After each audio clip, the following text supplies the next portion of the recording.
السلام علیکم حاضرین و سامعین، آج میں آپ کو 17ویں عالمی اردو کانفرنس کے اردو فکشن پر سیشن میں خوش آمدید کہتا ہوں۔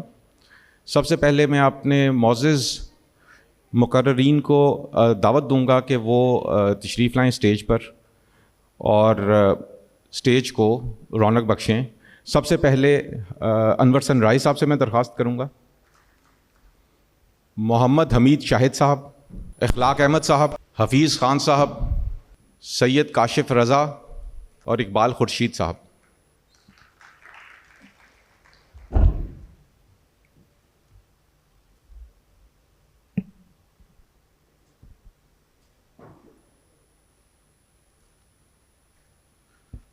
حاضرین، ہماری یہ خوش نصیبی ہے کہ آج اسد محمد خان صاحب اس اہم سیشن کی صدارت کر رہے ہیں، جو اس دور کے بلکہ اردو کے ہر دور کے ایک قدآور ادیب ہیں۔ یہ سیشن کا زیادہ جو مرکز ہے، اس کا جو زیادہ فوکس رہے گا وہ کراچی میں تخلیق کیے گئے اردو ادب پر ہوگا۔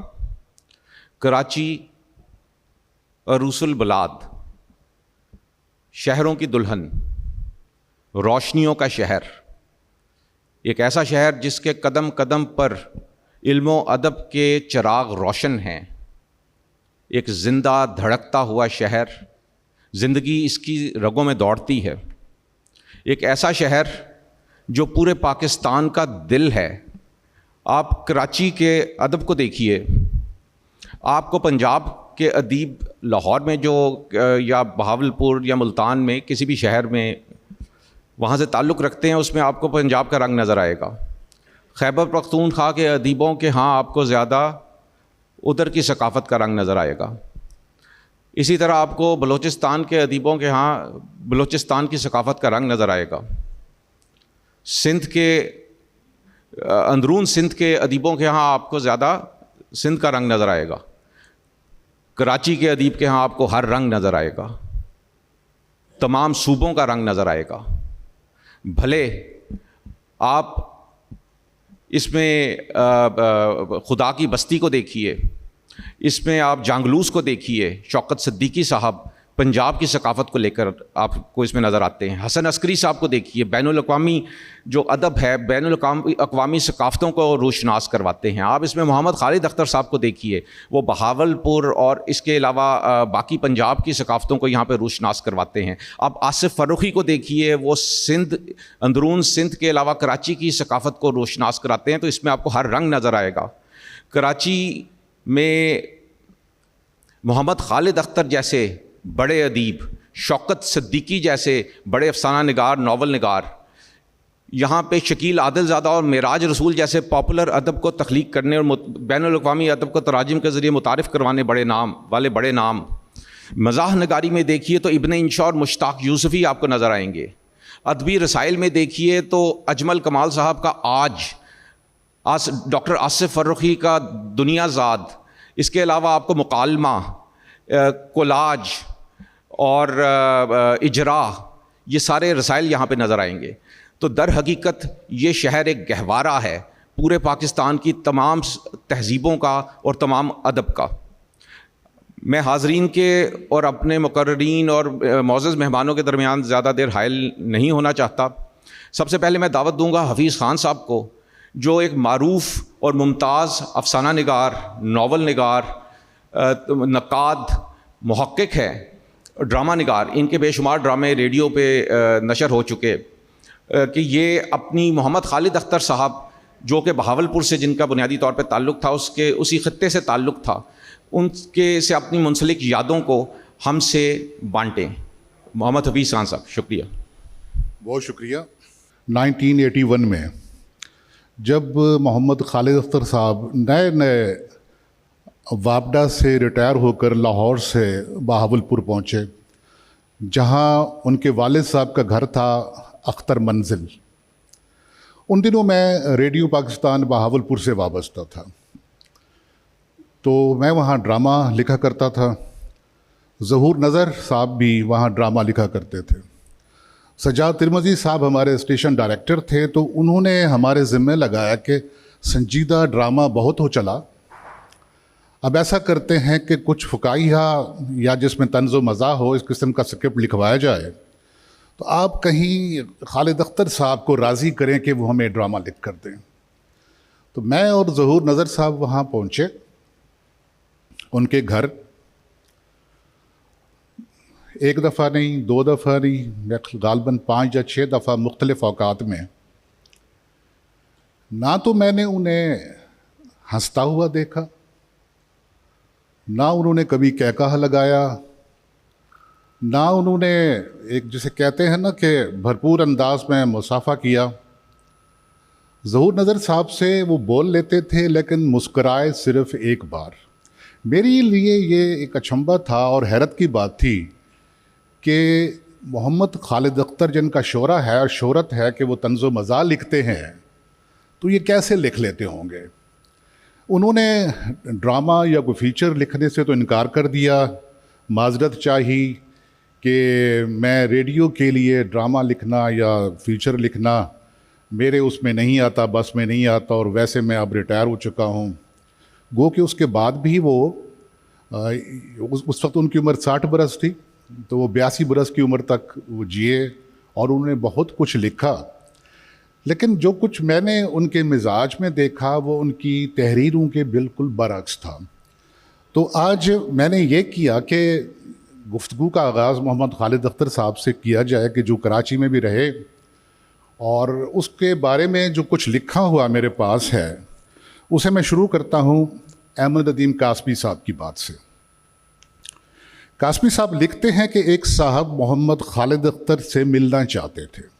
مجھ سے ان کا پتہ پوچھا تو میں نے عرض کیا کہ وابڈا ہاؤس چلے جائیے، وہاں اونچے قد، تیکھے نقوش اور پھیکے لباس کا جو سب سے نحیف و نزار آدمی آپ کو نظر آئے اور جسے دیکھتے ہی اندیشہ دامنگیر ہو جائے کہ اگر چلتے چلتے اس شخص کو ذرا بھی ٹھوکر لگی تو یہ کہیں نہ کہیں سے ٹوٹ جائے گا، تو آپ بے کھٹ کے اس سے مصافحہ کر لیجئے کہ یقیناً وہی محمد خالد اختر ہوگا. مصافحہ کرتے ہوئے اس کے ڈھیلے ڈھالے ہاتھ سے یہ دھوکہ نہ کھائیے گا کہ اس شخص میں گرم جوشی کی کمی ہے. بے نیازی کا تاثر بھی نہ لیجیے گا کہ اگر وہ اس دنیا میں کسی سے بھی بے نیاز ہے تو صرف اپنی ذات سے بے نیاز ہے. اس کے اسلوب تپاک سے یہ بھی نہ سمجھیے گا کہ وہ مغرور ہے. جس شخص کو یہ جاننے کی ضرورت ہی نہیں کہ وہ کتنا بڑا ادیب ہے، وہ غرور کس بات پر کرے گا. فہمیدہ ریاض نے بھی ان کا نقشہ کچھ اس طرح سے کھینچا ہے کہ ایک سوکھا مارا سینک سلائی انسان، ہڈی سے چمڑا لگا ہوا، چہرہ پیلا پڑا ہے، بال فلسفیوں کی طرح منتشر، بے تحاشا تمباکو پھونک پھونک کر کھانس رہا ہے. ریاست بہاولپور کے قصبے الہ آباد، یہ الہ آباد نہیں، یہ اس کا پروننسیشن وہاں الہ آباد ہی ہوتا ہے. الہ آباد میں 23 جنوری 1920 کو نیب تحصیلدار مولوی اختر علی کے گھر پیدا ہو کر 82 برس کی عمر پانے والے محمد خالد اختر شروع سے ایسے نہ تھے. صرف قد اور وجیح نوجوان تھے، لیکن سخت گیر والد کی جبریہ نافذ کی جانے والی پالیسیوں اور ان کے رد عمل میں ان کی ہر ممکن بغاوتوں نے انہیں اپنی ذات کو ہی انجمن بنانے کی جانب مائل کیا. ان کی اوائل عمر کی خواہشیں ارادوں کے ٹوٹنے سے عبارت ہیں، جس نے ان کے یقین کو متزلزل اور زندگی سے فرار اختیار کرنے کا راستہ دکھایا. ان کے والد اگرچہ ریاست بہاولپور کے اعلیٰ ترین عہدوں تک پہنچے، لیکن 13-14 برس کی عمر میں خضر کے تخلص سے شاعری کرنے والے خالد کو اصل زندگی میں بھی کسی خضر کی تلاش رہی، جس کا عکس ہمیں ان کے پیروڈی خطوط مکاتب خضر میں دکھائی دیتا ہے. صادق ڈین ہائی سکول بہاولپور میں معروف مزاح نگار شفیق الرحمان ان کے ہم جماعت تھے، جن کی صحبت میں ان کے فقاہیہ میلان کا سبب ہوئی. میٹرک کے بعد ان کے والد صاحب نے انہیں صادق ایجرٹن کالج بہاولپور میں داخل کرانے کا فیصلہ صادر کیا تو خالد صاحب نے بھی گورنمنٹ کالج لاہور جانے کی ضد کر لی، جہاں پطرس بخاری پرنسپل تھے. ان کا داخلہ تو گورنمنٹ کالج لاہور میں ہو گیا، لیکن والد صاحب بھی موقع کی طاق میں رہے. جو ہی ایک دن خالد صاحب بھاٹی کے ایک سینما سے نکلتے ہوئے پائے گئے، انہیں جبراً بلا کر پھر سے صادق ایجرٹن کالج بہاولپور میں داخل کرا دیا گیا. مسئلہ یہ تھا کہ جیسا ان کے والد صاحب ان کو بنانا چاہتے تھے وہ ویسا بننا نہیں چاہتے تھے. ہو سکتا تھا کہ یہ سانحہ ان پر کسی اور طور گزرتا. کالج میں ان کی ملاقات احمد شاہ نام کے نوجوان شاعر سے ہوئی جو بعد میں احمد ندیم قاسمی کے نام سے جانے گئے۔ خالد صاحب نے بھی اسی زمانے میں اپنی پہلی کہانی انگریزی میں لکھی اور قاسمی صاحب کو بھی ترغیب دی کہ وہ شاعری کے ساتھ افسانے بھی لکھیں۔ خالد صاحب نے خود بھی والد کی حد سے زیادہ سختی اور ناروا نگرانی کے رد عمل سے پیدا ہونے والے اپنے غصے اور کھولاؤ کے کتھارسس کے لیے کوئی منفی مزاحمت اختیار کرنے کی بجائے اسے طنز و مزاح میں منقلب کیا اور سب سے پہلے اپنے ایک ہندو استاد کا خاکہ لکھ ڈالا جس نے ان کے لیے مسائل بھی پیدا کیے لیکن انہوں نے پرواہ نہیں کی۔ بی ایس سی کرنے کے بعد انہوں نے ایک بار پھر لاہور کی ٹھانی اور ضد کر کے لا کالج میں داخلہ لے لیا، جبکہ ان کے والد انہیں انجینئر بنانا چاہتے تھے۔ شفیق الرحمان اور قاسمی صاحب بھی ان دنوں لاہور میں تھے، لہٰذا محفلوں کی بہتات کے سبب وہ قانون کے پہلے سال کے امتحان میں فیل ہو گئے۔ والد صاحب کو ایک بار پھر من مانی کا موقع ملا تو انہیں لا کالج سے نکال کر انجینئرنگ کالج میں داخل کرا دیا۔ ابھی انجینئرنگ سے جان نہ چھوٹی تھی کہ والد صاحب نے ان کی منگنی کرنا چاہی تو وہ لاہور سے بھاگ لیے اور ممبئی سے ہوتے ہوئے جنوبی ہند پہنچ گئے، جہاں کھویا ہوا افق کے عنوان سے اپنی مشہور کہانی لکھی۔ واپسی پر انجینئرنگ کا امتحان تو دے دیا مگر یقین متزلزل ہونے کے سبب ناکامی کے خوف سے پھر زندگی سے فرار کا راستہ اختیار کیا اور تھرپارکر میں انگریزی کے مدرس ہو کر ڈپلو میں تعینات ہو گئے۔ اس دوران خبر ملی کہ انجینئرنگ پاس کر لی ہے تو نوکری چھوڑ کر پوسٹ گریجویشن کرنے انگلستان جا پہنچے اور واپسی پر اب ان کا نیا ٹھکانہ عروس البلاد کراچی تھا۔ اس سے پہلے تھرپارکر میں قیام کے دوران ان کی نثر نگاری کا نیا روپ سفر نامے کی صورت سامنے آ چکا تھا۔ کراچی میں پہلے سپیل میں ان کا قیام 3 برس رہا، 1939 سے 1952 تک۔ یہاں انہوں نے بطور الیکٹریکل انجینئر 2 کمپنیوں میں ملازمت کی اور رہائش پہلے میری ویدر ٹاور کے قریب ایک فلیٹ میں اور پھر چاکی واڑہ میں رہی۔ بے حد مطالعہ کرنے کے عادی خالد اختر ان دنوں جارج آرویل کے ناول 1984 سے بہت متاثر تھے، لہٰذا انہوں نے بھی اپنی فینٹیسی کو بنیاد بنا کر پہلا ناول 2011 لکھ ڈالا جو 1950 میں شائع ہوا۔ چاکی واڑہ میں رہتے ہوئے انہوں نے اپنا مشہور ترین ناول چاکی واڑہ میں وصال اور عبد الباقی کی کہانیاں لکھیں۔ ہمارے کچھ ادبی بھائی لوگ ان کے دونوں ناولوں کو ناول ماننے کو تیار نہ ہوئے۔ اگرچہ 2011 کو اردو کا پہلا فینٹیسی ناول کہا گیا اور چاکی واڑہ میں وصال کی شہرت بھی 4 جانب پھیلی، لیکن تنقید یہ ہوئی کہ وہ ناول لکھتے ہوئے پلاٹ کو ثانوی حیثیت دیتے ہیں اور سارا زور کردار نگاری پر لگا دیتے ہیں، اور کردار بھی یوں تخلیق کرتے ہیں کہ جی بھر کر ان کا تمسخر اڑا سکیں اور یوں گن گن کر اپنے ارادوں کے ٹوٹنے کا بدلہ لے سکیں۔ محمد خالد اختر کے نے خاکے لکھے ہوں، سفر نامے یا کہانیاں، سبھی ایسے کرداروں کے گرد گھومتی ہیں کہ جن کی حیات، رویوں اور گفتگو سے وہ مزاح کشید کر سکے یا جہاں جہاں موقع ملے سہولت سے طنز کر سکے۔ اگرچہ ان کا ناولٹ مسکراتا ہوا بدھ سمیت ان کی 9 کتابیں شائع ہوئیں، لیکن رسائل جرائد میں چھپنے والے افسانوں، خاکوں اور مضامین کی فہرست بہت طویل ہے۔ بہت سی کتابوں پر انہوں نے تبصرے، پیش لفظ اور فلیب بھی لکھے، جریدوں میں مکتوب بھی ارسال کیے، لیکن کبھی ان کو کتابی صورت میں جمع کرنے کی کوشش نہیں کی۔ یہ کوشش اجمل کمال نے 2005 میں کی اور آج کا خصوصی شمارہ ان کے نام کیا۔ عورت سے متعلق محمد خالد اختر کا اپنا نقطہ نظر تھا جو ان کی تحریروں سے ظاہر ہے۔